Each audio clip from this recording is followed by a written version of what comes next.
The month of July has come to a close, so I'm going to rank all 6 July new releases that I saw.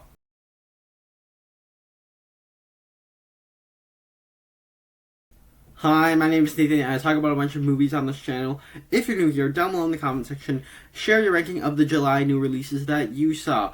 Over on my channel, I have more content like this, more rankings. Check those out once this video is over. If there's something I missed this month that you think I would enjoy, let me know down below in the comment section. Also, click the like button and be sure to subscribe because that really does help a lot. And with that said, let's just get straight into the ranking. In last place is Despicable Me 4, and I'm somebody that did grow up watching the Despicable Me movies from when I was a child. I actually did watch Despicable Me 3 in the theater as well as Minions Rise of Gru. And so I have a certain fondness for whenever this franchise puts out a new film and the nostalgia starts to kick in. This movie still has some charm to it with the Despicable Me franchise and some nice laughs that you expect from a Minions film. And so for that reason, I have a sense of nostalgia, and there's a nice novelty of seeing a new Despicable Me movie in the theater for me as somebody that grew up with this. But simply put, there's just I think this is the weakest of the 4 main Despicable Me films because there's no central plot and it lacks any kind of forward momentum. This movie, it simply feels like they didn't entirely know what story they wanted to tell, so they introduced this cockroach guy villain, and they introduce a plot line where he breaks out of the prison that they've trapped him in, and they literally say at some point, remember, your mission is to catch him. And never at any point in the movie do they attempt to catch him. So you're just watching a fairly episodic set of silly Gru and Minion scenarios where you get Gru playing tennis and him performing a heist with a child that just doesn't have anything to do with what you thought the central plot was. If this were like a TV show dropped straight to Netflix or something like that, I probably would have enjoyed it a lot more because it is fairly episodic. But as a theatrical film, it simply lacks any sort of meaningful story, character arc, or momentum to keep anything going. Also, for me, this is easily the most forgettable villain in the franchise. And so for me, as somebody that has enjoyed this franchise since I was a kid, this one just simply didn't work for me. Number 5, My Spy, The Eternal City. So I actually did watch the original My Spy back in 2020 when it dropped on Amazon Prime. Essentially what that film is Dave Bautista, who's a CIA agent, goes undercover and starts to befriend an elementary school 10-year-old child and becomes sort of a nice father figure to her, and then they bond over the course of this CIA agent thing. You know, it's very forgettable. I probably forgot it existed until this movie dropped on Amazon, and I watched this film, and it's pretty much on par with the first film, where it's fine, but it's just very forgettable. Kind of takes from these influences of other franchises with the spy elements. You got a little bit of Mission Impossible and James Bond in there, of course, but you also have Spider-Man Far From Home a little bit thrown into there, as it's a school field trip across the country to Italy, and there's a sort of background romance going on with the high school characters. You know, it's that type of film. Dave Bautista, I think, is charming in these types of movies, and so he's just kind of fun to watch. And this movie exists really only to pass the time. Did it do anything to, like, offend me or, like, make me absolutely hate it? No, it didn't. That's why it's not at the bottom of this list. But at the same time, it's not a very memorable film. Like, will I ever rewatch this movie again for no particular reason? Probably not. And the story is very predictable. I could immediately tell where the romance was going even before they went to Italy. Some of the child actors, the high school actors, aren't very good. So, it passes the time. It's fine. but I would never rewatch it for any particular reason. It's just here to pass the time. Pretty big jump here. Number 4, Twisters. Now, I am not at all a Twister fan. I really only watched it for the first time the same day that I went to go see this film in the theater. I actually have a little bit of nostalgia for the original film Twister because I remember seeing the last 5 minutes of it when I was 5 years old on a cruise ship that my family went on for vacation when I was in kindergarten. And so there were some scenes when I was watching the original that I remembered, so I have a little bit of nostalgia for Twister. In general, though, I didn't think Twister was a very good film, so I didn't have all that much big expectations going into Twisters. And essentially, I just thought it was a better version of the original, where the original I didn't really care about the characters going on. It felt like it took itself a little bit too seriously while also being a bit too silly. And this one finds the right balance better than the original film, where it's still funny. Glenn Powell obviously is charming. A bunch of our other casts are charming, but it actually does have character arcs, character journeys.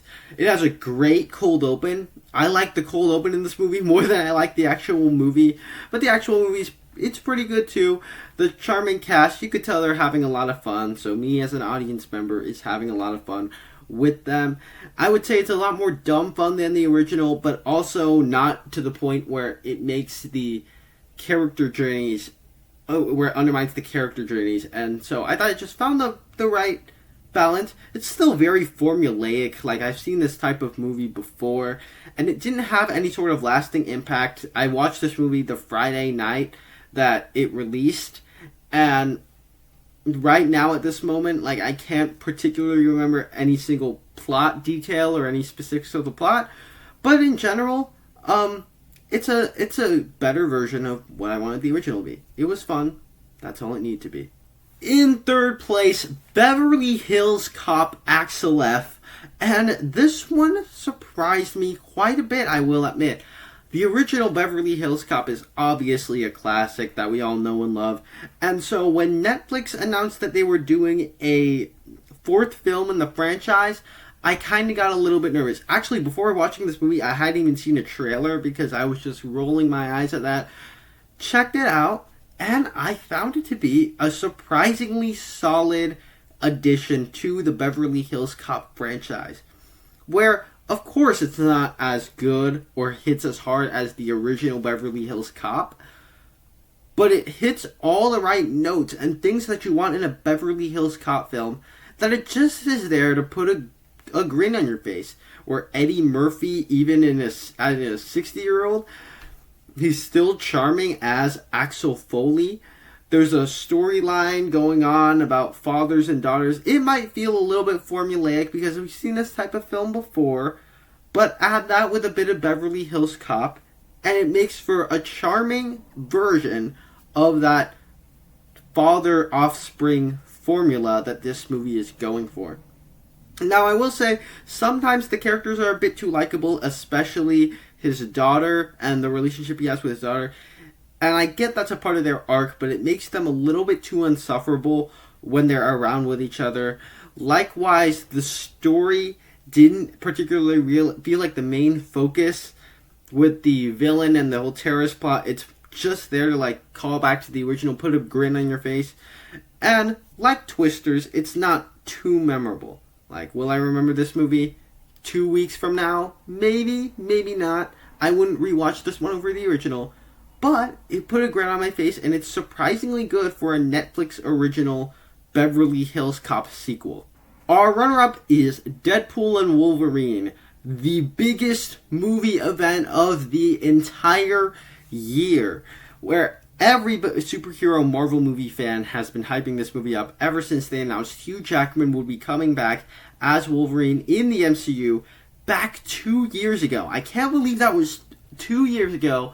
And finally, this movie came out.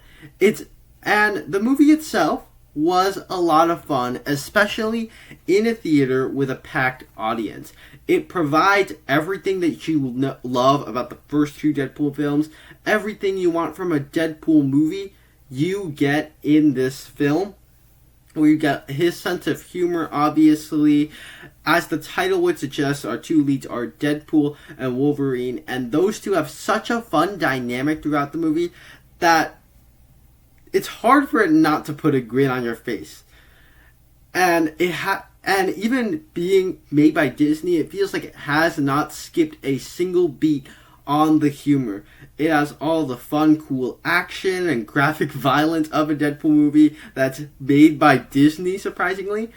But also, where I think this movie excelled was the strong character work, especially with the Wolverine character, where he's able to bring a heart to this film. As he's this broken character that through this adventure with Deadpool, who kind of drives him crazy all throughout it, he has a character transformation. He grows and changes. And there's just something that's a little bit profound about that sort of arc that he has in this film. And it found a way to bring him back without undermining his arc in Logan, as this is a different version. It does some crazy stuff with the Logan's body in the movie. But it also finds a way to continue Wolverine in a way without cheapening what came before. Also, there's just some really crowd-pleasing moments with all the cameos in this film that show up. I don't know if I want to spoil this movie. The movie's been out long enough. I'm sure all of you guys have already seen it. I don't know if I want to spoil it in this video, but there's just some crowd-pleasing cameos in here, some standout moments. You know, the plot, I feel like it could have been worked a little bit better, where I thought it suddenly just shifted in the third act into something completely different, where it feels like they wanted one goal for 1 hour and 30 minutes of the movie, and then they changed up the goal in the last 30 minutes. Also, the finale felt a little bit anticlimactic for me, where the movie ends. I was a little bit underwhelmed with like the final action sequence of the film, but still, this is a movie worth seeing in the theater. It's a lot of fun, and it has certainly had its fans, and I really enjoyed it. But for me, in first place is Longlegs. And there's a pretty big gap here. It's pretty easily, for me, my favorite movie of the month. Like, Deadpool and Wolverine is a movie that I really enjoy. I gave it a B+ in my review, though. That's because I thought, like I mentioned before, there were some things in the plot that I didn't care for all that much, especially in the third act. With Longlegs, though, this is a movie I gave an A+ in my review. I really, really enjoyed what they did with this movie, where it's very much a Seven-esque investigation, but a very good Seven-esque investigation, where essentially it's not particularly a horror film. It's more so like a cop investigation thriller with horror elements sprinkled throughout it. And with the mystery itself and with the information that it reveals to the audience, it manages to keep the audience members guessing all throughout the movie, or what's really going on here. What's Nicolas Cage's character Longlegs really up to here? And it just keeps it guessing. And when it reveals the twists and turns, it doesn't like let all the air out of the balloon. The air stays in the balloon, and it still feels satisfying, and it's earned because it makes sense with everything that was established before. Add to that, the title character Longlegs is our serial killer, played by Nicolas Cage, who just gives a very unsettling, creepy performance. They don't particularly show him a lot in this movie, though he's the title character. But whenever they do show him, he manages to give this unsettling vibe where something's not right about him very clearly, from like the makeup that they put him in to the things you see him doing. Even just some of the shots and the imagery in this movie is creepy, with how they shot it and like the color scheme and how they transitioned into like Polaroid cameras. It was just all really, really well done for me, and it was very unique in a way that I wasn't really expecting. And it's a very deliberately slow-paced film that also feels like it flies by, because you're just on the edge of your seat and you keep guessing throughout the entire movie. So for me, this is the movie that came out this month that I got the most out of, the one that has stuck with me the most, and this is definitely one of my favorites of the year. So it is my favorite movie of July. there you have it. That's my ranking of the July 2024 movies that I saw. Down below in the comment section, share your ranking of the movies you saw in July over on my channel. I have more content like this. Check those out right now. Thank you guys so much for sticking around to the end, and I will see you in the next one.